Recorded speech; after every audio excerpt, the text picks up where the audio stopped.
విశాఖ భాగస్వామ్య సదస్సు ద్వారా ప్రకాశం జిల్లాకు భారీగా పెట్టుబడులు వస్తున్నాయని మంత్రి సిద్ధ రాఘవరావు తెలిపారు.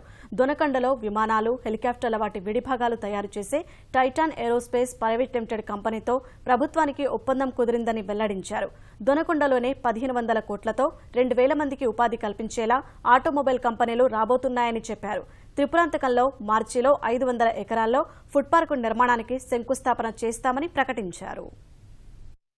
ఆర్థిక అభివృద్ధి మండలి మరియు Titan aviation aerospace India limited వారి మధ్యలో ఒక ఒప్పందం కూడా జరిగింది. అగ్రిమెంట్ ఒక 6,000 కోట్ల రూపాయలతో ప్రాథమికంగా ముందు రంగాల్లో దిగటం, అంచెలంచెలుగా దాన్ని సుమారు 20,000 కోట్ల రూపాయల వరకు కూడా పెట్టుబడులు పెట్టి అక్కడ హెలికాప్టర్లు కానీ అట్లానే ఏరోప్లేన్స్ కానీ తయారు చేయటం.